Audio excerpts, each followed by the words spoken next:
बिस्मिल्लाहिर्रहमानिर्रहीम। आज हम यूनिट नंबर 1 यानी फंक्शन एंड लिमिट्स इसकी डेफिनेशंस पढ़ेंगे। इसको आपने ध्यान से देखना है और याद भी करना है।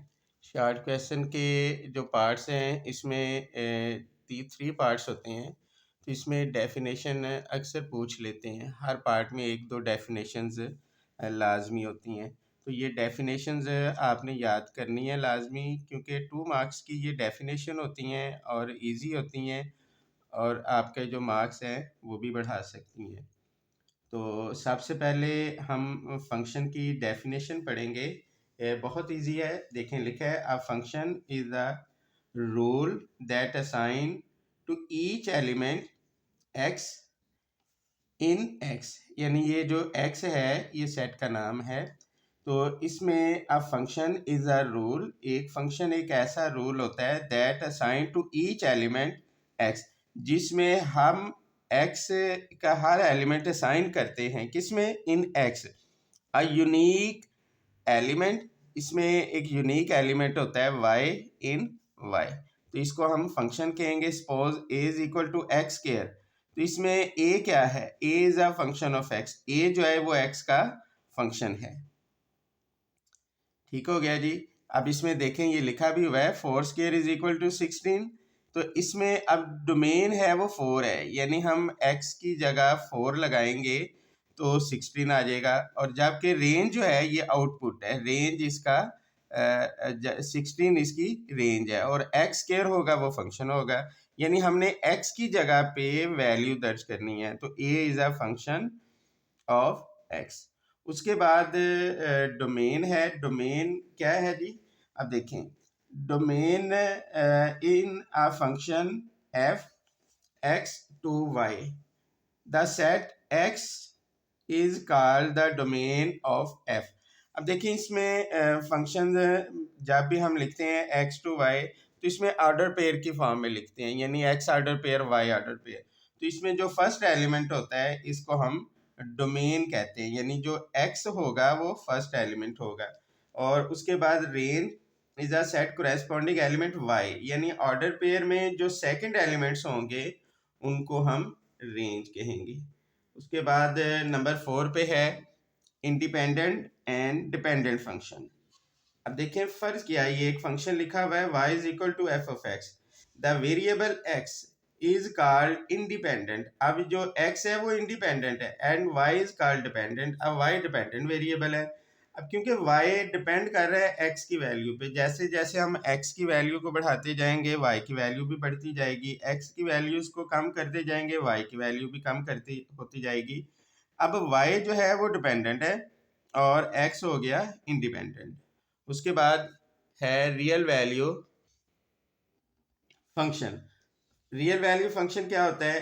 If variable used in function are real number then the function is called real value function, यानी अगर वेरिएबल रियल फंक्शन में यूज हो तो उसमें जो फंक्शन होगा is called real value function, तो इसको हम रियल वैल्यू फंक्शन कहेंगे। यानी इसमें जो आंसर है वो रियल फॉर्म में आ सकता है। Algebraic function, function which are defined by algebraic expression, ऐसा फंक्शन जिसे हम अलजेब्रिक एक्सप्रेशन में डिफाइन करें वो अलजेब्रिक फंक्शन होगा। Polynomial,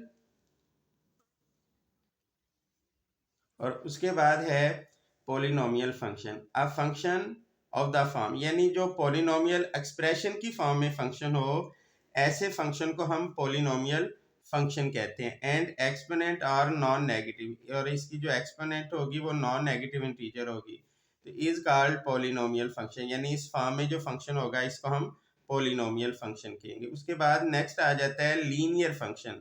if the degree of the polynomial function is 1, अगर किसी भी पोलिनोमियल फंक्शन की डिग्री 1 हो इज कॉल्ड लीनियर फंक्शन, तो हम इसको लीनियर फंक्शन कहेंगे। सपोज ये फंक्शन लिखा हुआ है 3x प्लस 1, तो इसमें x की जो एक्सपोनेंट है वो 1 है, तो 1 अगर किसी भी वेरिएबल की एक्सपोनेंट हो तो उसको हम लीनियर फंक्शन कहेंगे। अब 3x प्लस 4 ये लीनियर फंक्शन हो गया।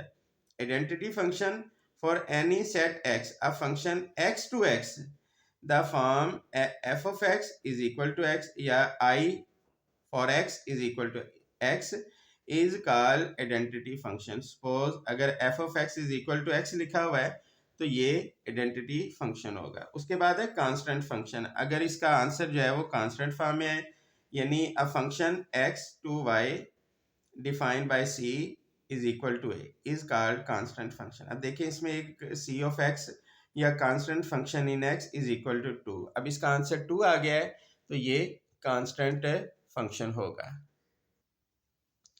जी नेक्स्ट हमने पढ़ना है rational function. A function of the form polynomial of X over Q of X where ये P of X and Q of X क्या हैं, are polynomial and Q is not equal to zero. यानी ये जो Q of x होगा ये zero नहीं होगा। तो न्यूमिनेटर यानी पी ऑफ एक्स ये न्यूमिनेटर है, क्यू ऑफ एक्स ये डिनोमिनेटर है। P of x Q of x ये दोनों पोलिनोमियल फंक्शन होंगे। तो ऐसे फंक्शन को हम रैशनल फंक्शन कहते हैं। यानी पोलिनोमियल फंक्शन अगर डिवाइड हो रहे हो और q is not equal to zero हो तो ऐसे फंक्शन को हम पोलिनोमियल फंक्शन कहेंगे। उसके बाद एक्सपोनेंशियल फंक्शन। अब function which the variable appears in exponent is called exponential function. इसमें क्या होता है कि वेरिएबल x यानी वो एक्सपोनेंट की फॉर्म में आता है। जैसे e की पावर x है तो x जो है वो एक्सपोनेंट में आ गया। अब 2 कांस्टेंट है, वेरिएबल x है तो x एक्सपोनेंट की फॉर्म में आ गया। तो ऐसे फंक्शन को हम एक्सपोनेंशियल फंक्शन कहेंगे। और उसके बाद है logarithm function. If x is equal to a of y and y is equal to log a of x is called logarithm function।